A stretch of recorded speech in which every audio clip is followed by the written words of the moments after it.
Hey, welcome everyone. Welcome. New week. Almost a new month. Here we are on the 28th. Can't get my chirons working today, so, what else is new, right? But, ladies and gentlemen, all two of you, or however many we have today, gather round for another round of As the Regulations Turn. Yeah, starring Joe Biden and his thrilling saga of energy-efficient ceiling fans. I mean, come on, folks. Are we really surprised that the latest chapter in this riveting tale involves our old friend Joe and his penchant for, well, regulation? Yeah, look, I get it. We all want to save energy, reduce our carbon footprint, and make the world a better place for our grandkids and their inevitable robot overlords. Okay? Fine. But the ceiling fans, really the hill we want to die on? I mean, if we're going to go all out on regulation, can it at least tackle, the big stuff first? Like healthcare, education, maybe the fact that a latte costs more than a gallon of gas. No. Joe's administration is flexing its regulatory muscles on ceiling fans. Ceiling fans. It's like a bad SNL sketch, except it's real life. It's hitting your wallet, too. And let's not forget the little guys, the small businesses, the small ceiling fan manufacturers who are probably wondering if they accidentally stumbled into a twisted version of the Twilight Zone, where ceiling fans are public enemy number one. I mean, picture this. Joe Biden sitting in his Oval Office.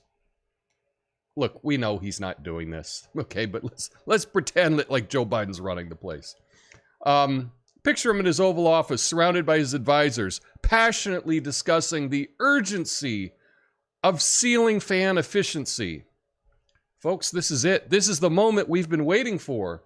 We'll save the planet one spin at a time. And you can also picture Kamala Harris like cackling along, thinking, yeah, this is what I signed up for, right? But it's even more mind-boggling? The fact that we're focusing on ceiling fans when, we could look at our foreign policy, economy, healthcare, I'm just waiting for the next headline. Biden administration solves ceiling fan crisis, forgets about everything else. Yeah. So, Joe, here's a suggestion.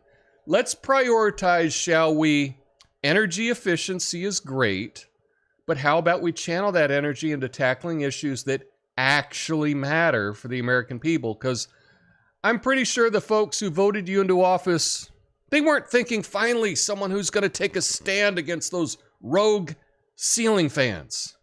In the end, folks, it's about balance. Let's find the equilibrium between saving energy and saving our sanity. And remember, while we're out here arguing about ceiling fans, the world keeps turning, and unfortunately, so does the never-ending saga of well-intentioned and sometimes misplaced regulations. My name's Tom Coffey. This is the Coffee Nuance Show, the best censored commentary news show live right now. Damn it. Flame on.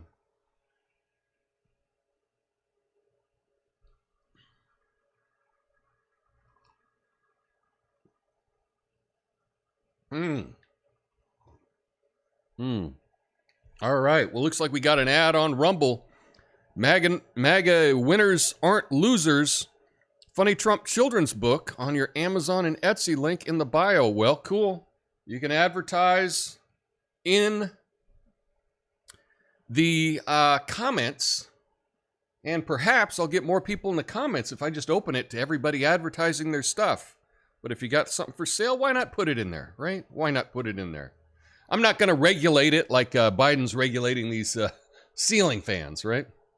So anyway, House Republicans grilled Energy Secretary Jennifer Granholm over proposed energy efficiency standards in ceiling fans. The standards aim to cut energy costs, but are criticized for burdening small manufacturers.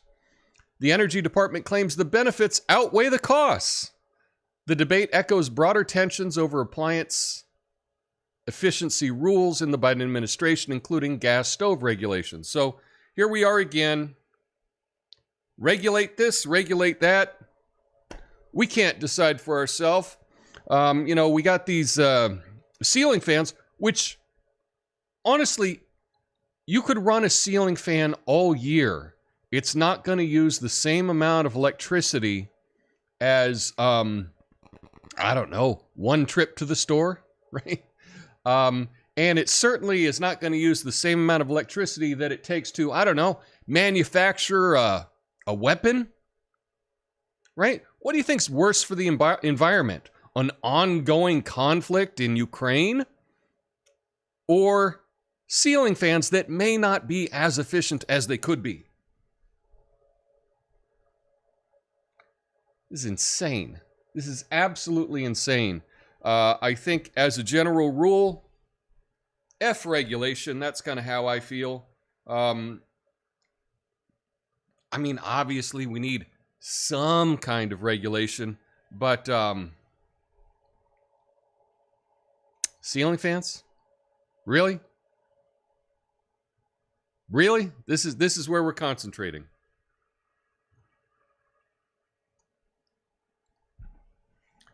I wonder if there's big money in like illegal ceiling fans, getting the less energy efficient ceiling fans, bringing them across the border. Well, they'll probably crack down on that. Not people, mind you, but less energy efficient ceiling fans. I feel like I'm in like Earth 2, like some alternate reality.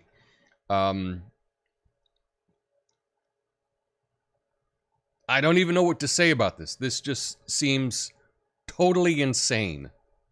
It seems totally insane, and just how out of touch some politicians are. I get it. If you want the U.S. to be more energy efficient, okay, fine. Right? Fine. Lead by example. Right? Lead by example.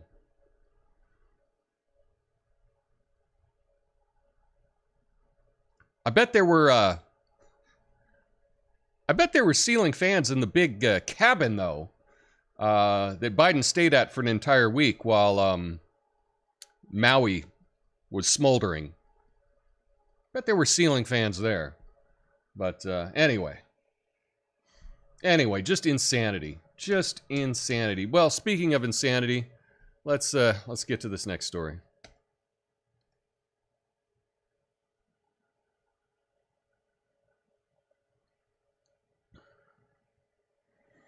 Yeah, folks, I've been thinking a lot about this whole TikTok situation. The government wanting to spy on us through our dance videos. I mean, who needs Big Brother when you've got the NSA? Here's the story. The Biden administration's proposed deal with Chinese-owned TikTok aims to give the U.S. government substantial control. They could access TikTok's servers without warning, potentially allowing surveillance of American users. The government could block changes to the app's rules, veto certain executive hires, and exert extensive oversight. This move raises concerns about free speech and government power, given previous controversies. The government's request to influence over TikTok's content moderation highlights its focus on controlling social media speech. So this was in the proposed deal with TikTok. What are we going to do about TikTok? And the Biden administration just was like, well, yeah, gotta let us have control over some of that content. We want to make sure. We got an election coming up. We can't have unfettered thought, free thought, people sharing their ideas on things. Unregulated on TikTok? No. We want access to that algorithm. We want to control what people see.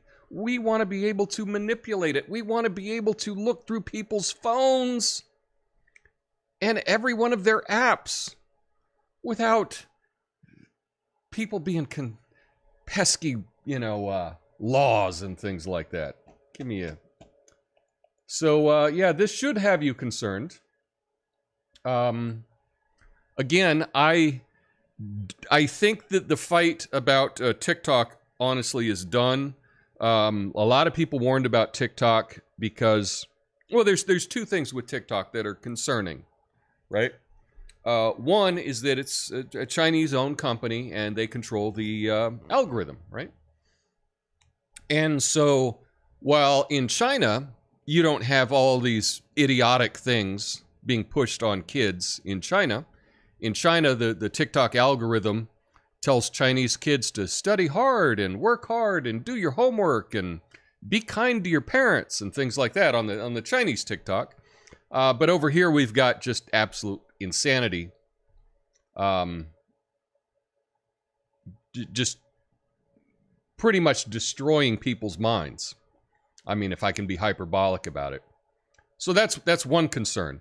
The other concern is that, you know, you're giving this Chinese company access to everything on your phone to be able to use TikTok because they ask for all the permissions, which is not unlike all the permissions that they ask for on Meta, Facebook, and all the other things as well, but this is a Chinese company.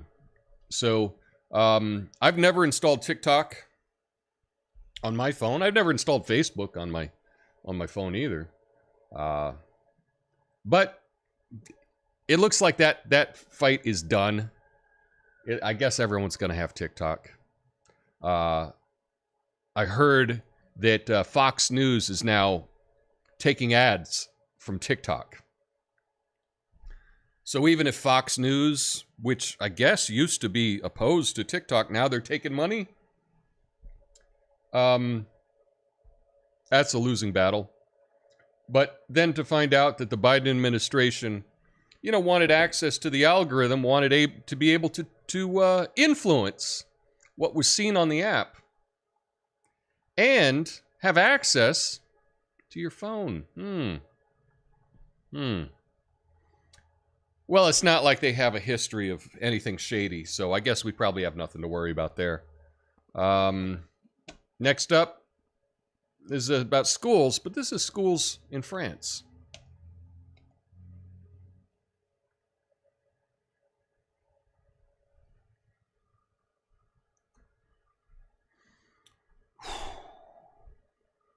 You know, folks, France has really taken their fashion police to a whole new level.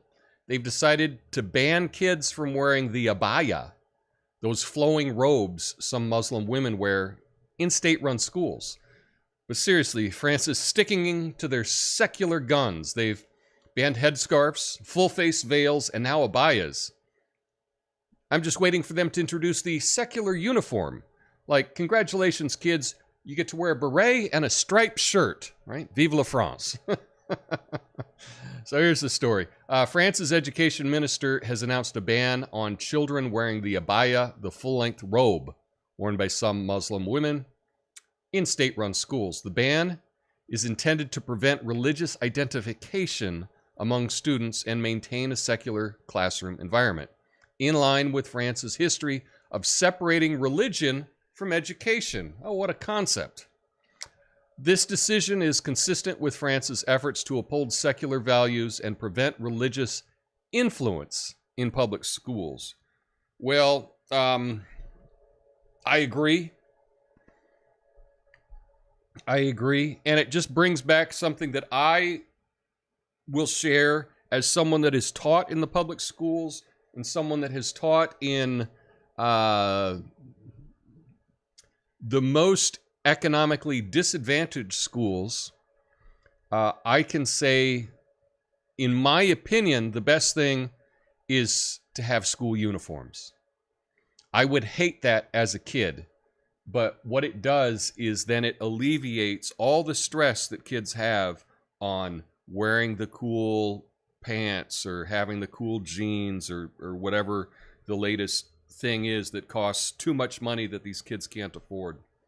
That way you can get the focus off of what kids are wearing and onto, you know, education. I saw it in the school that I worked at. We didn't have a mandatory school uniform, but we did have a uniform day where kids could wear uniforms if they wanted to. And at the school, it was just like khakis and a like a polo shirt with the school crest on the polo shirt.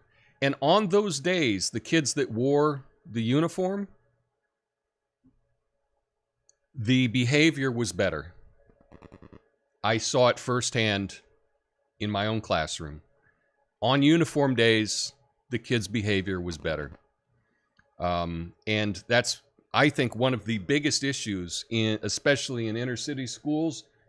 It's discipline. It's behavior in the schools. And one way that you can combat this is with school uniforms. They don't have to be ugly, right? You can pick some cool school uniforms. Give some choices there. But I don't see... And also, what it allows kids to do is it allows them to rebel in not so ridiculous ways, right? If they're only allowed to have their skirt so high, they may hike it a little bit higher as a rebellion. That's a lot better than getting tattoos and, I don't know, like, a lot of times, teens need to act out. And if you allow everything, then the acting out gets more and more and more extreme. And so by having school uniforms, it allows them to act out in a way that's not as detrimental to their future. But that's just some middle-aged white guy's take on it. Take that for what it is. But yeah, that's what I would do. If I were in charge of the world, I would have school uniforms, and I think that France is correct in taking away the abaya. Besides, how are you supposed to run around in PE if you've got this big flowing cloak? I don't know. Not for me. Anyway, here's a follow-up to a story I did last week.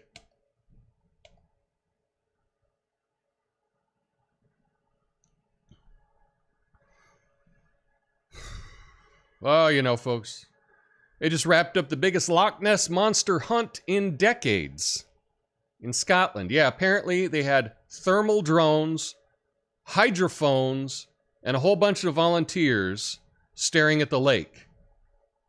They were so serious about it, I half expected them to bring in ghost hunters, right? But, hey, no luck yet. As it turns out, Nessie was just camera shy. Yeah, here's the story. So a recent largest Loch Ness monster hunt in decades has ended in Scotland without conclusive evidence of the creature. Organized by the Loch Ness Center and Loch Ness Exploration, a hunt involved advanced equipment like thermal drones and hydrophones. Volunteers monitored the lake from 17 locations, and fans watched through cameras. Despite reports and tips, no solid evidence emerged yet. The Loch Ness Monster legends date back centuries, with a famous 1934 photo later proven to be a hoax. Now, around 1,100 sightings have been recorded over the years, but previous searches and a 2018 DNA survey found no clear proof of the creature's existence. I guess one thing that they did find was some big eels in that lake. Big eels. Could be a coincidence. But maybe the Loch Ness Monster was just a really big eel that was jumping out of the water or something. I don't know. But the interesting thing about this story is this little center, they didn't have a whole lot of funding, but they were able to rally people to come out and volunteer, and they were able to get all this human capital, right? So they could conduct their survey of the lake. So that's a real creative way of getting things done. And I appreciate creative ways of getting things done. And they were able to do that in the Loch Ness. So that is actually what the good news of the day. I try to end every day on some good news. So let me tell you about this good news. And it's a very similar story.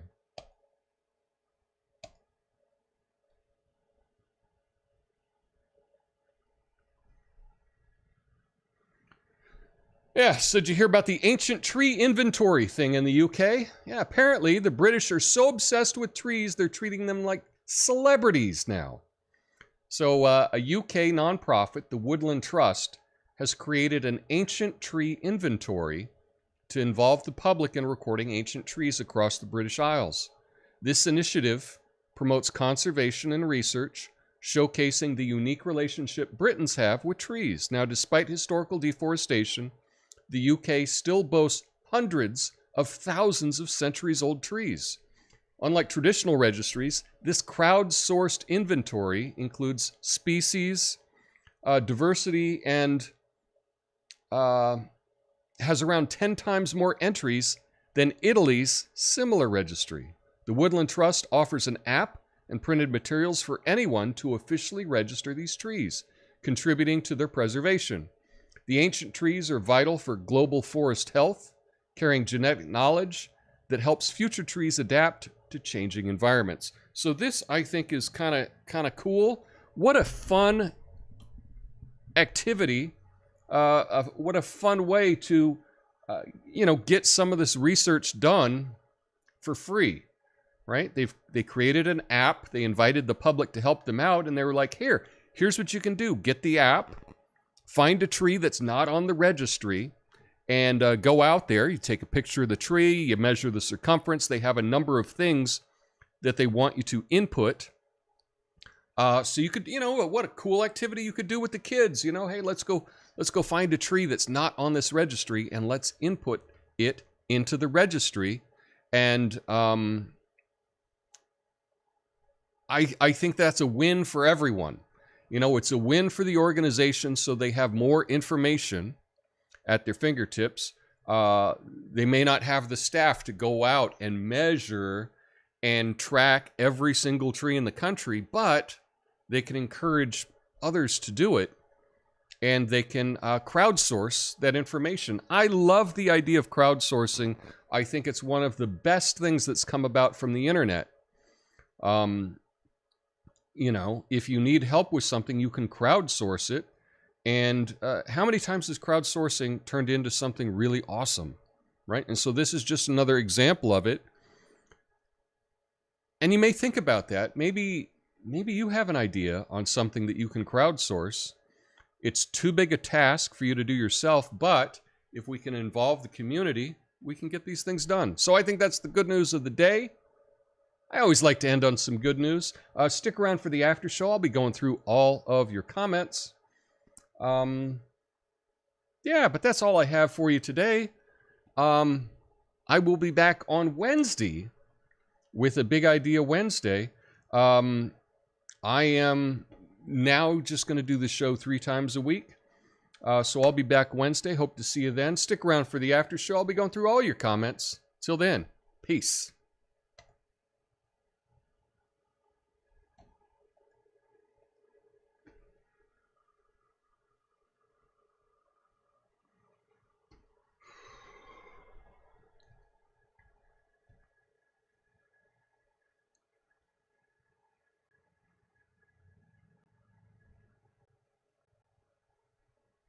So here we are. Thanks for joining, everyone. Yeah. It was kind of cool. We got a spam ad over on Rumble. That's cool. Well,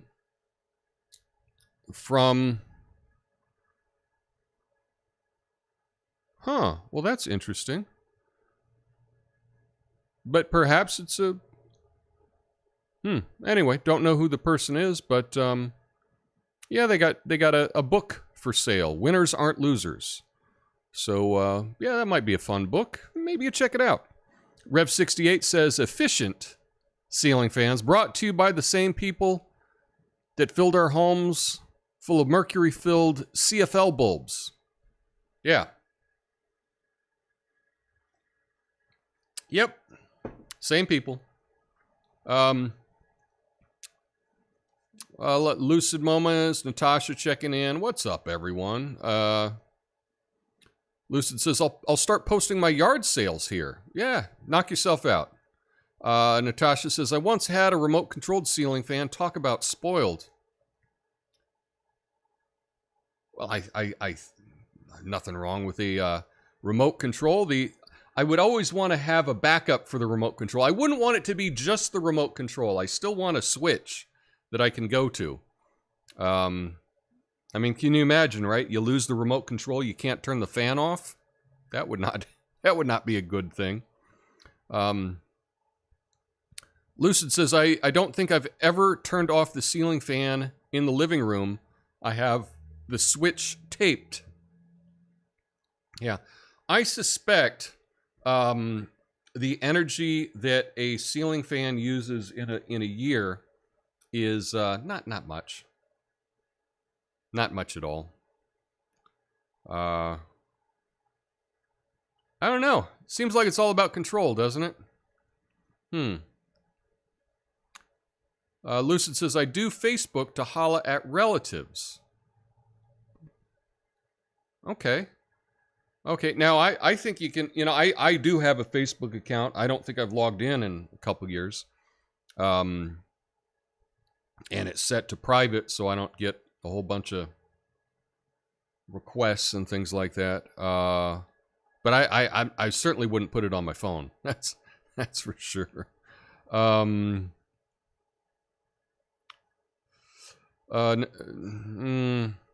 Yeah, I guess you can hide a lot of things under those robes. The TSA taught me that. I guess you could hide a lot of things under those robes, so I guess that would be helpful, right? If you're trying to sneak in contraband, those robes would be good. See, Jim says, I don't believe people are still chasing this. And I think that would be the Loch Ness, I assume, is what we're talking about, Jim. Yeah, I don't think people are either. But again, a good story. Everybody likes a good story. And, if I were over there in Scotland, I think I might want to participate. If I heard that they were doing a day where they're out measuring things at Loch Ness, that sounds like a fun activity, even if you don't believe it, right? Tourism department, we almost think there's something in there. Yeah, exactly. Oh, if I were in charge of tourism, I would be talking about that all the time. It's like out here, we've got the, Bigfoot is big. Lots of Bigfoot. And I think we have like a Bigfoot research center and different Bigfoot 501Cs and things like that. So, yeah, hug a tree once, twice, 3 times a week now. Yeah.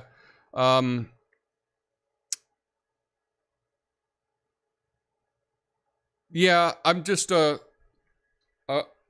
don't have anything yet to announce on what I'm doing additionally, but I thought, putting together the show it takes a lot of time to do. May not seem like it, but it does, and I thought just by dropping it down to 3 days a week, I would be able to have a better quality show. You wouldn't know it from today. But to have a little bit better quality show, and also then to have some time on some other projects that I hope to be announcing very, very soon, hopefully this week, of some additional projects that I'm working on. So that's the change in what I'm doing there. But anyway, I do appreciate y'all. Thanks for smashing that like button if you haven't done that already. I need to change this from 50 likes and just make it 10 or something, something we can reach. And boy, it would be cool if we could do that on Rumble as well. It's free to hit the like button. Doesn't cost you anything. And, it tells the almighty algorithm that I might be worth watching. Perhaps. So if you could do that, I would appreciate that. Anyway, that's all I have today. That's it. But I'll be back on Wednesday with a big idea. A big idea. I think you're going to like it. So anyway, have a glorious 48 hours. Until then, peace.